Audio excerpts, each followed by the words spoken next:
原文：南國子期隱己而坐，仰天而虛，答言似喪其偶。顏成子遊立士乎前，曰：何居乎？形故可使如槁木，而心故可使如死灰乎？今之隱者亦似而已且。翻譯：南國子期靠住張枕頭坐喺度，望住天長嘆，嗚下嗚下，好似啱啱失去咗個好親密嘅伴侶咁。佢個學生顏成子遊企喺前面侍候，問佢話：老師，做咩搞成咁啊？你個身可以似塊枯木，個心又可以似堆死咗嘅灰咩？而家啲人話係隱士，係咪都係裝出嚟咁？原文：子期曰：儼，不亦善乎而問之也。今者吾喪我，汝知之乎？汝聞人賴而未聞地賴，汝聞地賴而未聞天賴乎？翻譯：子期話：子遊，你問得好啦。我而家啱啱失咗我自己，你知唔知？你可能聽過人嘅聲，但未聽過大地嘅聲；你聽過大地嘅聲，但你有冇聽過天嘅聲啊？原文：子遊曰：敢問其方？翻譯：子遊話：唔敢唔請教，點樣先可以聽到？原文：子期曰：夫大塊嗌氣，其名為風。是為無作，作則萬嘯怒號，而獨不聞之寥寥乎？山林之謂皆大者，眾嘯是矣。大者隱，小者淫，風過矣而萬嘯皆為之鳴。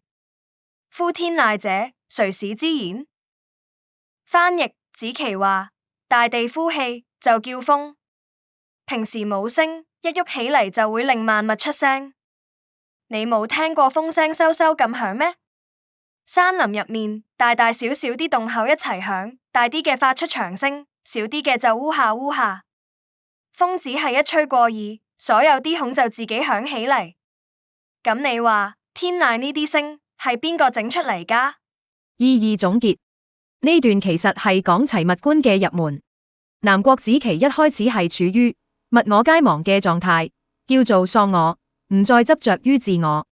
佢話子遊聽到人籟，人造聲地籟，自然界聲，但天籟就唔係一啲具體發聲者發出，而係無作而作，即係順應自然，聲音自己自然發出嚟。呢段話想表達萬物皆同源於道，無主無我。真正理解世界，就唔可以執着於分別人我、主客大小。原文：大之閒閒，小之間間，大言炎炎，小言尖尖。翻譯：有大智慧嘅人，好安靜無為，細碎嘅知識就繁繁囂囂；有大道理嘅人講嘢簡潔有力，好似火咁熾熱；細小道理嘅人講來講去，囉囉嗦嗦，講唔完。原文：其味也渾交，其角也縈開，與接為扣，以待其故。人且儼然沉於巨室，而我嗌也，將以為人籟乎？翻譯：瞓覺時魂魄遊動，醒嘅時候身體喐動，成日同外界接觸、對應、運作，等到變得固定執着。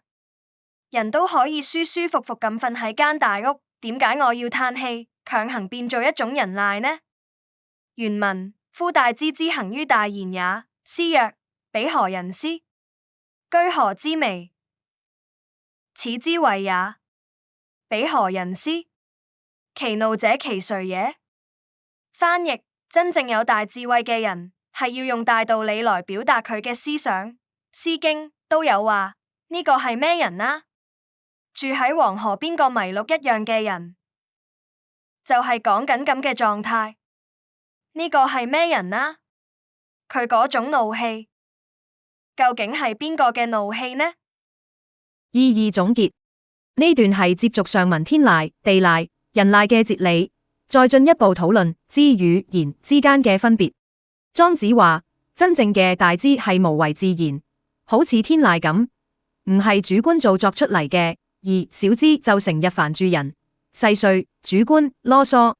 同樣，大道理用簡單幾句就講得出，小道理就講極都唔完。